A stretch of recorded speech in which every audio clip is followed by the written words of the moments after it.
ಚಾಮರಾಜನಗರದ ಮಹದೇಶ್ವರ ಬೆಟ್ಟದಲ್ಲಿ ಶಿವರಾತ್ರಿ ಸಂಭ್ರಮ ಒಂದು ಕಡೆ ಆದರೆ ಚಿರತೆಯ ಆತಂಕದ ನಡುವೆ ಮಹದೇಶ್ವರ ಬೆಟ್ಟಕ್ಕೆ ಭಕ್ತರು ಪಾದಯಾತ್ರೆಯನ್ನು ಹೊರಟಿದ್ದಾರೆ. ಏಳಗಳ್ಳಿ ಸಂಗಮದ ಕಾವೇರಿ ನದಿಯನ್ನ ದಾಟಿ ಬೆಟ್ಟಕ್ಕೆ ಪಾದಯಾತ್ರೆಯನ್ನು ಹೊರಟಿದ್ದಾರೆ. ಭಕ್ತರನ್ನ ಸುರಕ್ಷಿತವಾಗಿ ನದಿಯನ್ನ ದಾಟಿಸ್ತಾ ಇರುವಂತಹ ಅರಣ್ಯ ಸಿಬ್ಬಂದಿ.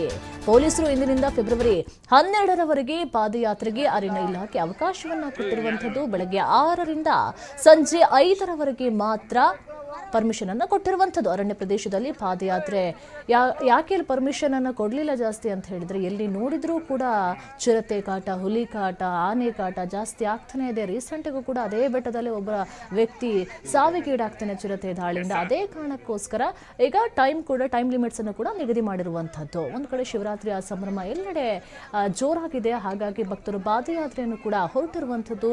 ಚಿರತೆ ಆತಂಕದ ನಡುವೆಯೂ ಕೂಡ ಪಾದಯಾತ್ರೆಗೆ ಹೊರಟಿರುವಂಥದ್ದು. ಹಾಗಾಗಿ ಟೈಮ್ ಲಿಮಿಟ್ಸ್ ಅನ್ನು ಕೂಡ ಇಟ್ಟಿದ್ದಾರೆ. ಚಿರತೆ ಆತಂಕದ ನಡುವೆಯೂ ಕೂಡ ಸಾವಿರಾರು ಸಂಖ್ಯೆಯಲ್ಲಿ ಪಾದಯಾತ್ರೆಗೆ ಹೊರಟಿದ್ದಾರೆ. ಬೆಳಗ್ಗೆ 6ರಿಂದ ಸಂಜೆ 5ರವರೆಗೆ ಮಾತ್ರ ಪರ್ಮಿಷನ್ ಅನ್ನ ಕೊಟ್ಟಿರುವಂಥದ್ದು. 6 ಗಂಟೆಯಿಂದ 5 ಗಂಟೆವರೆಗೆ ಅವರು ಪಾದಯಾತ್ರೆವರೆಗೆ ಹೋಗಿ ಬರಬಹುದು. ಈ ರೀತಿಯಾಗಿ ಮುನ್ನೆಚ್ಚರಿಕಾ ಕ್ರಮವನ್ನು ಕೂಡ ತೆಗೆದುಕೊಂಡಿರುವಂಥದ್ದು. ಚಾಮರಾಜನಗರದ ಮಹದೇಶ್ವರ ಬೆಟ್ಟದಲ್ಲಿ ಶಿವರಾತ್ರಿಯ ಸಂಭ್ರಮ. ಹಾಗಾಗಿ ಸಾವಿರಾರು ನೂರಾರು ಭಕ್ತರು ಅಲ್ಲಿಗೆ ಪಾದಯಾತ್ರೆಯನ್ನು ಹೊರಟಿರುವಂಥದ್ದು. ನದಿಯನ್ನು ದಾಟಿ ಹೋಗ್ತಾ ಇದ್ದಾರೆ. ಹಾಗಾಗಿ ಎಲ್ಲಾ ಮುಂಜಾಗ್ರತಾ ಕ್ರಮವನ್ನು ಕೂಡ ತೆಗೆದುಕೊಂಡಿರುವಂಥದ್ದು. ಇವತ್ತಿಂದ ಫೆಬ್ರವರಿ 12ರವರೆಗೆ ಪಾದಯಾತ್ರೆಗೆ ಅರಣ್ಯ ಇಲಾಖೆ ಅವಕಾಶವನ್ನ ಕೊಟ್ಟಿದೆ. ಬೆಳಗ್ಗೆ 6ರಿಂದ ಸಂಜೆ 5ರವರೆಗೆ ಮಾತ್ರ ಅರಣ್ಯ ಪ್ರದೇಶದಲ್ಲಿ ಪಾದಯಾತ್ರೆಗೆ ಅವಕಾಶವನ್ನ ಕೊಟ್ಟಿದ್ದಾರೆ.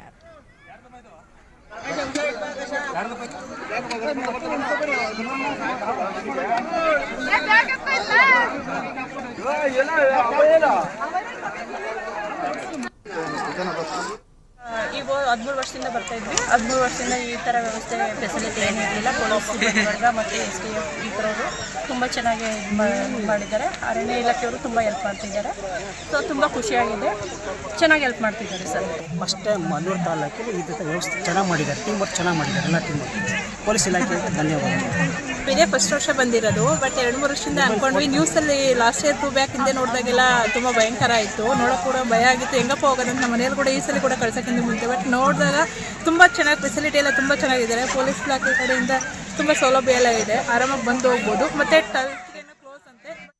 ಏನಂದರೆ ನೀವು ಪಾದಯಾತ್ರೆ ತೆರಳಬೇಕಾದ್ರೆ ನಿಗದಿಪಡಿಸಿರುವಂಥ ಮಾರ್ಗನ ಬಿಟ್ಟು ಆ ಕಡೆ ಈ ಕಡೆ ಹೋಗೋದಾಗಲಿ ಅನ್ಯ ಮಾರ್ಗನ ಬಳಸೋದಾಗಲಿ ದಯವಿಟ್ಟು ಮಾಡೋಕ್ಕೆ ಹೋಗಬೇಡಿ.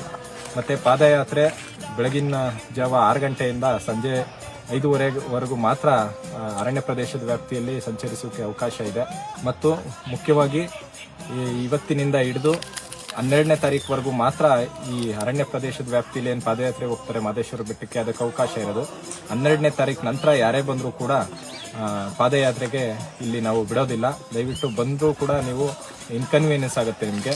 ಸೊ 12ನೇ ತಾರೀಕಿನ ನಂತರ ಯಾರೂ ಕೂಡ ಬರಬಾರ್ದು ಅಂತೇಳಿ ಮನವಿ ಮಾಡ್ತಾ ಇದ್ದೀವಿ. ಇಲಾಖೆ ವತಿಯಿಂದ ನಾವು ಮನವಿ ಮಾಡೋದೇನೆಂದರೆ ನೀವು ಇದ್ರ ಬಗ್ಗೆ ಹೆಚ್ಚಿನ ಮಾಹಿತಿ ಕೊಡ್ತಾರೆ ನಮ್ಮ ಪ್ರತಿನಿಧಿ ಪುನೀತ್. ಈಗ ನೋಡಿ, ಮಹದೇಶ್ವರ ಬೆಟ್ಟದಲ್ಲಿ ಶಿವರಾತ್ರಿ ಸಂಭ್ರಮ ಜೋರಾಗಿದೆ. ಅದರ ಜೊತೆಗೆ ಚಿರತೆ ಆತಂಕದ ನಡುವೆ ಮಹದೇಶ್ವರ ಬೆಟ್ಟಕ್ಕೆ ಭಕ್ತರು ಪಾದಯಾತ್ರೆಯನ್ನು ಕೂಡ ಹೊರಟಿರುವಂಥದ್ದು. ಪಾದಯಾತ್ರೆಯನ್ನು ಹೊರಟಂತಹ ಭಕ್ತರಿಗೆ ಮುಂಜಾಗ್ರತಾ ಕ್ರಮವಾಗಿ ಎಲ್ಲಾ ಸುರಕ್ಷತೆಗಳನ್ನು ಕೂಡ ಹಾಗೆ ಅದ್ರ ಜೊತೆಗೆ ಟೈಮ್ ಲಿಮಿಟ್ಸ್ ಕೂಡ ನಿಗದಿ ಮಾಡಿರುವಂಥದ್ದು. ಏನಿದೆ ಇದ್ರ ಬಗ್ಗೆ ಹೆಚ್ಚಿನ ಡೀಟೇಲ್ಸ್ ಪುನೀತ್? ಹೌದು ವೀಕ್ಷಾ, ಈಗ ಮುಖ್ಯವಾಗಿ ಮಹದೇಶ್ವರ ಬೆಟ್ಟ ಏನಿದೆ, ಈ ಒಂದು ಬೆಟ್ಟದಲ್ಲಿ ಆ ಶಿವರಾತ್ರಿಯ ಒಂದು ಸಂಭ್ರಮ ಇರತಕ್ಕಂಥದ್ದು. ಆ ರಾತ್ರಿಯ ಜಾಗರಣೆ ಇರಬಹುದು.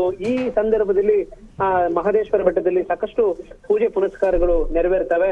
ಜೊತೆಗೆ ಬಹಳ ಪ್ರಮುಖವಾಗಿರ್ತಕ್ಕಂಥದ್ದು ಈ ಒಂದು ಸಂದರ್ಭದಲ್ಲಿ, ಅಂದ್ರೆ ಶಿವರಾತ್ರಿಯ ಸಂದರ್ಭದಲ್ಲಿ ಮಹದೇಶ್ವರನ ದರ್ಶನವನ್ನ ಪಡೆದಂತಹ ಸಂದರ್ಭದಲ್ಲಿ ತಮ್ಮ ಇಷ್ಟಾರ್ಥಗಳು ಸಿದ್ಧಿ ಆಗ್ತವೆ ಅನ್ನೋ ಒಂದು ನಂಬಿಕೆ ಇರತಕ್ಕಂಥದ್ದು. ಹೀಗಾಗಿ ಸಾಕಷ್ಟು ಸಂಖ್ಯೆಯಲ್ಲಿ ಭಕ್ತಾದಿಗಳು ಈಗಾಗಲೇ ಮಹದೇಶ್ವರ ಬೆಟ್ಟದತ್ತ ಮುಖ ಮಾಡಿದ್ದಾರೆ.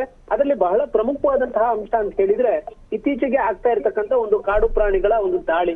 ಕೆಲವು ದಿನಗಳ ಹಿಂದೆಯಷ್ಟೇ ಮಂಡ್ಯದ ಚೀರ್ನಹಳ್ಳಿಯ ಭಕ್ತರೊಬ್ರು, ಅಂದ್ರೆ ಚೀರ್ನಹಳ್ಳಿಯ ನಿವಾಸಿ ಮಹದೇಶ್ವರನ ಭಕ್ತರೇನಿರ್ತಾರೆ, ಇವರು ಪಾದಯಾತ್ರೆಯನ್ನ ಹೊರಟಿರ್ತಾರೆ. ಆ ಒಂದು ಸಂದರ್ಭದಲ್ಲಿ ಚಿರತೆ ದಾಳಿಯಿಂದಾಗಿ ಅವರು ಸಾವನ್ನಪ್ತಾರೆ. ತದನಂತರ ನಿನ್ನೆಯಷ್ಟೇ ಮಹದೇಶ್ವರ ಬೆಟ್ಟದಲ್ಲಿ ಏನು ಪಾದಯಾತ್ರೆಯಾಗಿ ತೆರಳ್ತಾ ಇದ್ದಂತಹ ಭಕ್ತರ ಗುಂಪಿನ ಮೇಲೆ ಚಿರತೆ ದಾಳಿ ಆಗುತ್ತೆ. ಆ ಒಂದು ಸಂದರ್ಭದಲ್ಲಿ ಪುಟ್ಟ ಬಾಲಕನಿಗೆ ಕಿವಿಯ ಭಾಗದಲ್ಲಿ, ಅಂದ್ರೆ ಚನ್ನಪಟ್ಟಣ ಮೂಲದ ಶ್ರೇಯಸ್ ಅಂತಕ್ಕಂಥ ಬಾಲಕನಿಗೆ ಕಿವಿಯ ಭಾಗದಲ್ಲಿ ಗಾಯ ಆಗಿರುತ್ತೆ. ಈಗ ಆ ಒಂದು ಮಹದೇಶ್ವರ ಬೆಟ್ಟದ ಆ ಒಂದು ಜಾಗಗಳೇನಿದ್ದಾವೆ, ಆ ಒಂದು ಜಾಗಗಳಲ್ಲಿ ಪಾದಯಾತ್ರೆ ನಡೀತಕ್ಕಂಥ ಜಾಗಗಳೇನಿದ್ದಾವೆ, ಅಲ್ಲಿ ಒಂದು ರೀತಿ ಕಾಡು ಪ್ರಾಣಿಗಳ ಆತಂಕ ಇದ್ದೇ ಇದೆ. ಯಾಕೆಂತ ಹೇಳಿದ್ರೆ ಈಗ ನಡೆದಿರ್ತಕ್ಕಂಥ ಒಂದು ಘಟನೆಗಳಿಂದಾಗಿ. ಆದ್ರೆ ಇದರ ನಡುವೆಯೂ ಕೂಡ ಶಿವರಾತ್ರಿಯನ್ನ ಆಚರಣೆ ಮಾಡ್ಲಿಕ್ಕೆ ಭಕ್ತರು ಸಾಕಷ್ಟು ಸಂಖ್ಯೆಯಲ್ಲಿ ಪಾದಯಾತ್ರೆಗೆ ತೆರಳುತ್ತಾ ಇರತಕ್ಕಂಥದ್ದು. ಹೀಗಾಗಿ ಅರಣ್ಯ ಇಲಾಖೆ ಜೊತೆಗೆ ಪೊಲೀಸ್ ಇಲಾಖೆ ಎರಡೂ ಇಲಾಖೆಯವರು ಕೂಡ ಭಕ್ತಾದಿಗಳಿಗೆ ತೊಂದರೆ ಆಗದ ರೀತಿಯಲ್ಲಿ ಅವರು ದೇವರ ದರ್ಶನವನ್ನ ಪಡೀಲಿಕ್ಕೆ ಏನೆಲ್ಲ ವ್ಯವಸ್ಥೆಗಳು ಬೇಕಾಗಿದೆಯೋ ಈ ಎಲ್ಲ ವ್ಯವಸ್ಥೆಗಳನ್ನ ಮಾಡ್ತಕ್ಕಂಥ ಒಂದು ಕೆಲಸವನ್ನ ಮಾಡಿರ್ತಕ್ಕಂಥದ್ದು. ಜೊತೆಗೆ ನದಿ ದಾಟುವಂತವ್ರು ಏನಿರ್ತಾರೆ ಅವರಿಗೂ ಕೂಡ ಅಗ್ನಿಶಾಮಕ ಸಿಬ್ಬಂದಿಯವರು ಇರ್ಬೋದು, ಜೊತೆಗೆ ಪೊಲೀಸರು ಅವ್ರಿಗೆ ಏನು ಸೇಫ್ಟಿಯಾಗಿ ಏನೆಲ್ಲ ವ್ಯವಸ್ಥೆಗಳನ್ನು ಮಾಡಬೇಕಾಗಿದೆ ಅದಕ್ಕೆ ಒಂದು ವ್ಯವಸ್ಥೆಯನ್ನು ಮಾಡುವ ಮುಖಾಂತರ ಅವರು ಪಾದಯಾತ್ರೆಯನ್ನ ಮಾಡ್ಲಿಕ್ಕೆ ಅವಕಾಶವನ್ನ ಮಾಡಿಕೊಳ್ಳಲಾಗಿದೆ. ಜೊತೆಗೆ ಎಲ್ಲಿಯೂ ಕೂಡ ಕಾಡು ಪ್ರಾಣಿಗಳು ಪಾದಯಾತ್ರಿಗಳು ಇರತಕ್ಕಂತ ಜಾಗಗಳಲ್ಲಿ ಬರದೇ ಇರೋ ರೀತಿಯಲ್ಲಿ ಹೆಚ್ಚಿನ ಓಡಾಟವನ್ನ ಸಿಬ್ಬಂದಿಯನ್ನ ನಿಯೋಜನೆ ಮಾಡ್ತಕ್ಕಂಥ ಒಂದು ಕೆಲಸವನ್ನ ಮಾಡಲಾಗಿದೆ. ಜೊತೆಗೆ ಒಂದು ಸಮಯವನ್ನು ಕೂಡ ನಿಗದಿ ಮಾಡ್ತಕ್ಕಂಥ ಒಂದು ಕೆಲಸವನ್ನ ಮಾಡಿದ್ದಾರೆ. ಜೊತೆಗೆ ಜನರು ಕೂಡ ಎಚ್ಚರಿಕೆಯಿಂದ ಇರಬೇಕು. ಹೆಚ್ಚಿನದಾಗಿ ಗುಂಪಾಗಿ ತೆರಳತಕ್ಕಂಥ ಒಂದು ಕೆಲಸವನ್ನ ಮಾಡಬೇಕು. ಒಬ್ಬಂಟಿಯಾಗಿ ಓಡಾಡತಕ್ಕಂಥ ಕೆಲಸವನ್ನ ಮಾಡಬಾರದು ಅಂತ ಹೇಳಿ ಅವ್ರಿಗೆ ಒಂದಷ್ಟು ಸಲಹೆ ಸೂಚನೆಗಳನ್ನು ಕೂಡ ಕೊಡ್ತಕ್ಕಂಥ ಒಂದು ಕೆಲಸವನ್ನ ಮಾಡುವ ಮುಖಾಂತರ ಮಹದೇಶ್ವರ ಬೆಟ್ಟದಲ್ಲಿ ನಡೆಯುವಂತಹ ಈ ಒಂದು ಶಿವರಾತ್ರಿಯ ಪೂಜೆ ಪುನಸ್ಕಾರಗಳೇನಿದ್ದಾವೆ, ಜಾಗರಣೆಯ ಕಾರ್ಯಕ್ರಮಗಳೇನಿದ್ದಾವೆ ಇದರಲ್ಲಿ ಭಾಗಿಯಾಗಲಿಕ್ಕೆ ಅವ್ರಿಗೆ ವ್ಯವಸ್ಥೆಯನ್ನ ಮಾಡ್ಲಾಗಿರ್ತಕ್ಕಂಥದ್ದು. ಏನಾದ್ರೂ ಕೂಡ ಒಂದು ಕಡೆ ಕಾಡು ಪ್ರಾಣಿಗಳ ಈ ಒಂದು ದಾಳಿಯಿಂದಾಗಿ ಭಕ್ತರು ಆತಂಕದಲ್ಲೇ ಒಂದು ರೀತಿಯಲ್ಲಿ ದೇವರ ದರ್ಶನಕ್ಕೆ ತೆರಳುತ್ತಾ ಇರತಕ್ಕಂಥದ್ದು ನಿರೀಕ್ಷೆ. ಈಗ ಅರಣ್ಯ ಇಲಾಖೆಯ ಸಿಬ್ಬಂದಿಯ ಕಾರ್ಯವೈಖರಿ ಹೇಗಿದೆ, ಎಷ್ಟು ಜನರನ್ನ ನಿಯೋಜನೆ ಮಾಡಲಾಗಿದೆ ಅಂತ? ಯಾಕಂತ ಹೇಳಿದ್ರೆ ಭಕ್ತರನ್ನ ಸುರಕ್ಷಿತವಾಗಿ ನದಿಯನ್ನ ದಾಟಿಸ್ತಾ ಇದ್ರೆ ಎಷ್ಟು ಜನರನ್ನ ನಿಯೋಜನೆ ಮಾಡಲಾಗಿದೆ, ಏನೆಲ್ಲ ಸಿದ್ಧತೆಗಳನ್ನ ಮಾಡ್ಕೊಳ್ಳಲಾಗಿದೆ ಅಂತ?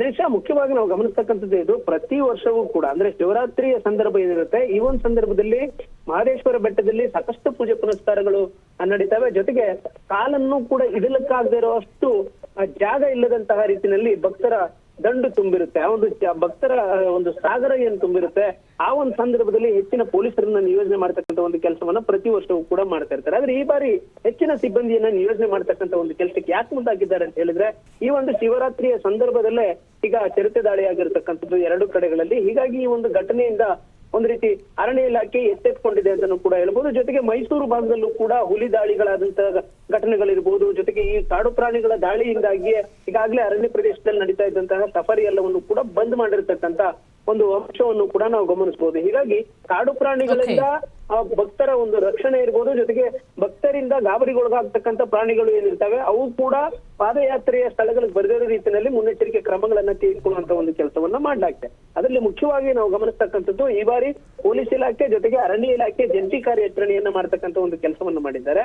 ಅದರಲ್ಲಿ ನದಿ ದಾಟತಕ್ಕಂತ ಭಕ್ತರು ಏನಿರ್ತಾರೆ ಅವರಿಗಂತೂ ಹೆಚ್ಚಿನದಾಗಿ ಅಗ್ನಿಶಾಮಕ ಸಿಬ್ಬಂದಿಯನ್ನ ಅಲ್ಲಿ ನಿಯೋಜನೆ ಮಾಡ್ತಕ್ಕಂಥದ್ದು ಇರ್ಬೋದು. ಅವ್ರಿಗೆ ಎಲ್ಲಿಯೂ ಕೂಡ ತೊಂದರೆ ಆಗದ ರೀತಿಯಲ್ಲಿ ಅವರಿಗೆ ಹಗ್ಗಗಳ ಒಂದು ಸಹಾಯಗಳನ್ನ ಮಾಡ್ತಕ್ಕಂಥದ್ದು ಇರ್ಬೋದು. ಯಾಕೆಂತ ಹೇಳಿದ್ರೆ ಮಕ್ಕಳು ಇರ್ತಾರೆ, ಜೊತೆಗೆ ಮಹಿಳೆಯರು ಹೆಚ್ಚಿನ ಸಂಖ್ಯೆಯಲ್ಲಿ ಇರ್ತಾರೆ. ಹೀಗಾಗಿ ಅವ್ರಿಗೆ ತೊಂದರೆ ಆಗದಿರೋ ರೀತಿಯಲ್ಲಿ ಅವ್ರಿಗೆ ವ್ಯವಸ್ಥೆಯನ್ನ ಮಾಡ್ತಕ್ಕಂಥ ಒಂದು ಕೆಲಸವನ್ನ ಮಾಡ್ಲಾಗಿರ್ತಕ್ಕಂಥದ್ದು. ಇಷ್ಟು ದಿನಗಳ ಕಾಲ ಏನ್ ಪಾದಯಾತ್ರಿಗಳ ಮೇಲೆ ಹೆಚ್ಚಿನ ನಿಗಾ ಇಟ್ಟಿದ್ದಂತಹ ಅರಣ್ಯ ಇಲಾಖೆ ಈಗ ಒಂದು ಹೆಜ್ಜೆ ಹೆಚ್ಚಿನದಾಗಿ ಅವ್ರನ್ನ ಗಮನಿಸ್ತಕ್ಕಂಥ ಒಂದು ಕೆಲಸವನ್ನು ಮಾಡಿದ್ದಾರೆ. ಜೊತೆಗೆ ಅಲ್ಲಿ ಅರಣ್ಯ ಪ್ರದೇಶದ ನಡುವೆ ಹಾದು ಹೋಗಿರ್ತಕ್ಕಂಥ ಮಹದೇಶ್ವರ ಬೆಟ್ಟದ ಒಂದು ರಸ್ತೆಗಳೇನಿದ್ದಾವೆ ರಸ್ತೆಯ ಮಗ್ಗಲುಗಳೆಲ್ಲ ಭಾಗಗಳಲ್ಲೂ ಕೂಡ ಅರಣ್ಯ ಇಲಾಖೆ ವಾಹನಗಳು ಓಡಾಟವನ್ನ ಹೆಚ್ಚಿನದಾಗಿ ಮಾಡಿರ್ತಕ್ಕಂಥದ್ದು. ಜೊತೆಗೆ ಹೆಚ್ಚಿನದಾಗಿ ಗುಂಪಾಗಿ ಜನ ಓಡಾಡುವಂತಹ ರೀತಿಯಲ್ಲಿ ಅರಣ್ಯ ಇಲಾಖೆಯ ಸಿಬ್ಬಂದಿ ಗಮನಿಸ್ತಾ ಇರತಕ್ಕಂಥದ್ದು ನಿರೀಕ್ಷೆ.